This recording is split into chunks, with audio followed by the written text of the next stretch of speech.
Yo, what's up? Jeff Lerner here, and this video is about which of these online guys should you follow. And obviously, there's a little bit of a vested interest in my perspective on this issue.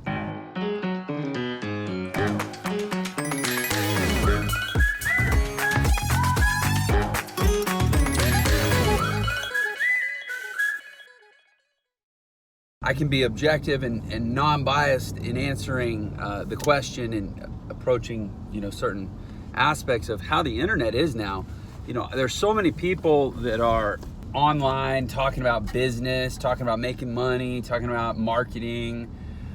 And there's, billions of people, literally billions, certainly hundreds of millions of people, I would say billions, following these guys and gals. There's some females too.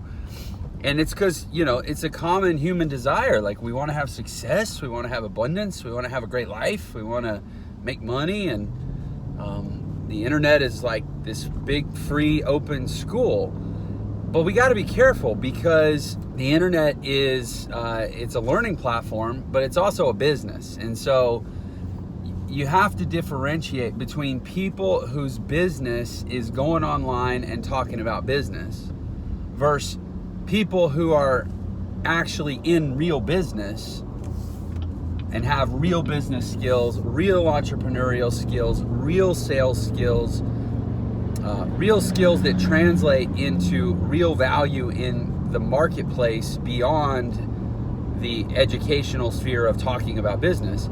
You have to differentiate between those people and the people who are basically really good digital marketers, and they're really good at getting ranked for business terms, and they're really good at talking about business online as part of as the entirety of basically a business of talking about business.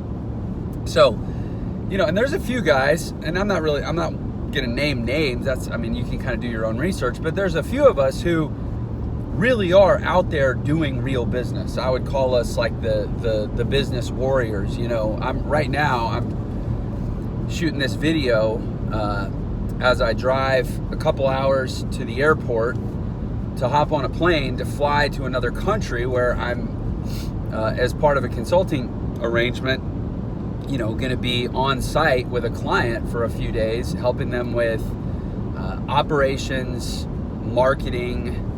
It's a transportation and logistics company, and I've got some ideas on some things we can do to increase their close rates on the bids that they send out for load hauling. There's a lot of internet guys, a lot of guys online talking about business and marketing, but nobody's hiring them to come consult or to go over their financials. While I'm going to be up there, we've got a couple meetings planned. One of them is with the accountant. We're going to be going over the financials and evaluating the owner's fitness to participate in some other investment stuff that we've been talking about. And then we've got another meeting with a guy that wants to launch an MLM company, or it's a Canadian multi-level marketing company that wants to open up into the US territory, and they want to talk about their digital marketing strategy. And I'm going to basically try to talk them out of a bunch of stuff they think they want to do. But my point is, there's some of us, and look, to shoot this video, I have to say, I'm good, they're bad. Listen to me, don't listen to them. Whatever, it is what it is. I have confidence in what I do. But there's just some of us who are really doing the shit. Like, we really do the shit. And, I just raised my rates to do any sort of private consulting one-on-one with a business.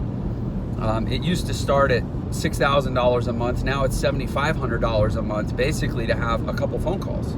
And I'll do some work between the calls and go over, strategy and, whatever the people need, right? Business plans and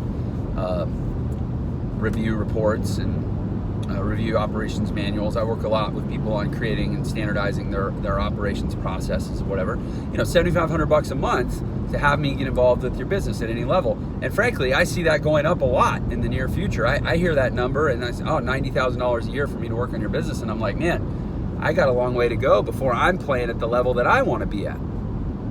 But you got these other guys they're making YouTube videos about how to make, $50 a day on Snapchat. Really? That's the game you're playing? So I think you got to be really careful, who you listen to. And the other thing I'll say about this is I think it's tempting to listen to, and look, I'll tell you, I'll be the first to admit, this is a 100% self-promoting video. And I'm basically telling you why I'm one of the handful of people that you should subscribe and like, or subscribe and turn on notifications to my channel. If what you want is real business information from someone who's really in the trenches, making millions and millions of dollars in business, with frankly even bigger aspirations than that. I got my financials back from my accountant a few days ago, and last year I finished the year, I did a little over $13 million in personal revenue in 2018. In 2018 I was 39 years old. 10 years before that I was completely broke. I was a musician, basically living in a spare bedroom out of somebody's pity. And 10 years later I did $13 million in personal revenue in 1 year, and that's awesome. I'm super stoked about that, but it is nowhere close to where I'm headed and what I'm trying to do, what I'm gonna do. So, I think it's tempting online. You can either listen to these knuckleheads that'll tell you how to make $50 a day on Snapchat, or we can tune into these mega billionaires who it's like, oh, let's learn from their life. Well, frankly, when I have $1 billion, notice I say when, not if, you'll probably have less to learn from me then than you do from me now, because we learn from people's mistakes. We learn from people's journeys. We don't learn from people's destinations. I love Warren Buffett. I love listening to Warren Buffett. I love reading Warren Buffett. But in terms of my day-to-day fight to turn $13 million a year into $20 million a year, which is what the goal is this year, and where I go from there, I will simply say that if you go on whois.com and look up who owns the domain becomingabillionaire.com, it might be me, because I have big goals. And a few years ago I registered it going, yep, I'm gonna buy this thing because someday I'm gonna want to document what I'm doing and what I did. But anyway, the point is you learn from people's journeys, not from their destination. I listen to Warren Buffett and it's amazing stuff. It's very insightful, but it doesn't really tell me what to do right now in my fight to go from 13 million to 20 million to 40 million to 100 million. It might tell me, how to live my life when I have $60 billion. But I personally think we have more to learn from the guys that are still in the trenches, guys that have done enough. And I would use myself as an example to say, hey, 10, 12 years ago, I was broke, almost $500,000 in debt from failed restaurants, living on a couch, it was a spare bedroom, just basically figuring out this marketing stuff, teaching myself how to not be a freaking loser in this world. So I've done enough to establish that if I say I'm going to do it, I'm going to do it. I'll work harder than most people will. I've been on the Inc. 5000 now multiple times. I've had 2 consecutive years of near or above $10 million in revenue. So I've got a track record, but like I'm not a billionaire. I'm not even a 100 millionaire yet. And I think that you got to find guys that have shown enough that they're the guys, but they're not all the way there.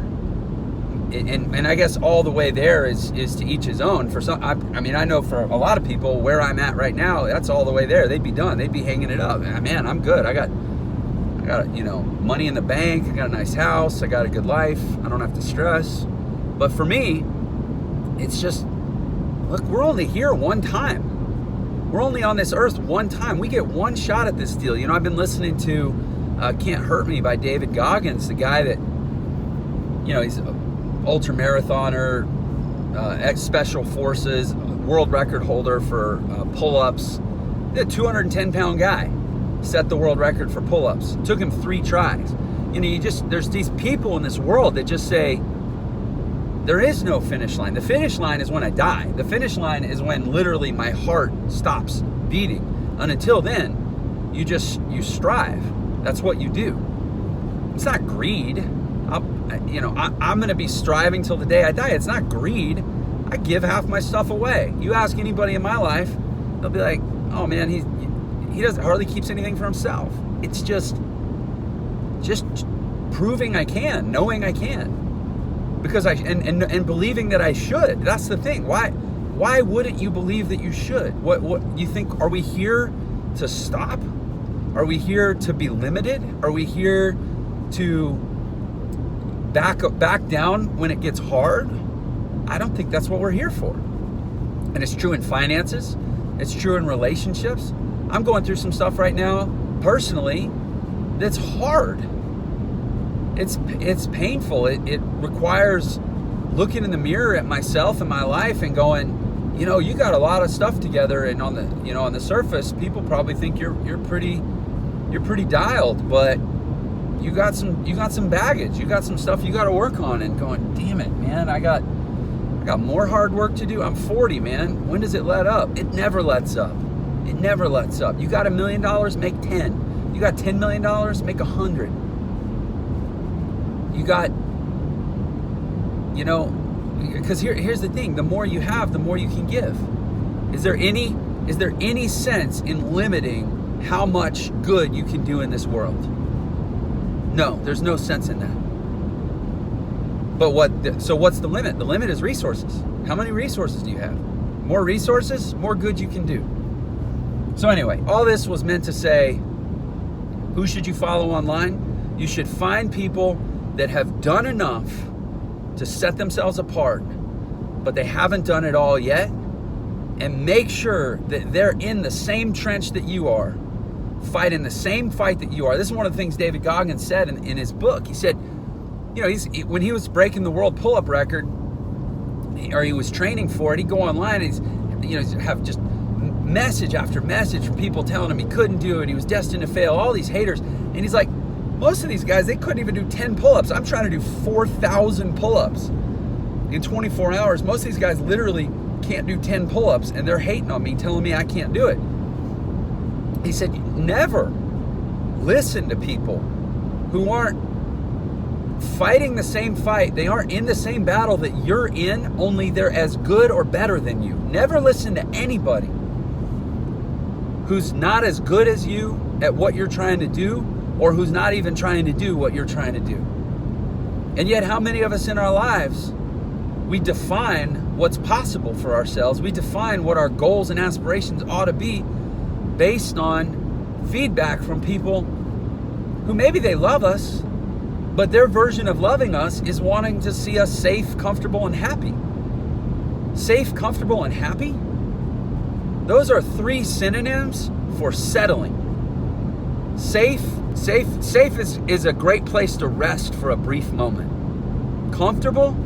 I would suggest we don't even spend any time in comfort. Comfort is atrophy. Comfort is moving backwards in this world. In this world, you're either growing or you're dying. That's a fact. That's a biological fact. You're either growing or you're dying. And the only way you grow is by adaptation to stress, which means we have to have stress, which means comfort is literally comfort biologically is a stepping stone to death, to decay, to atrophy, to moving backwards. Don't spend any time there. Happy? I don't know what the happy is.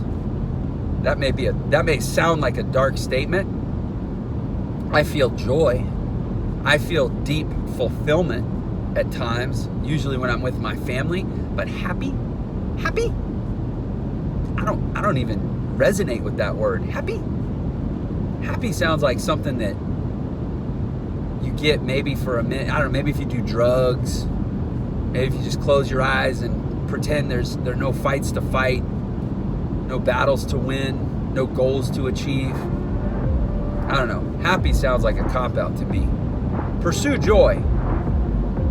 I don't know. I would with happy. All right, I'll catch you in the next video.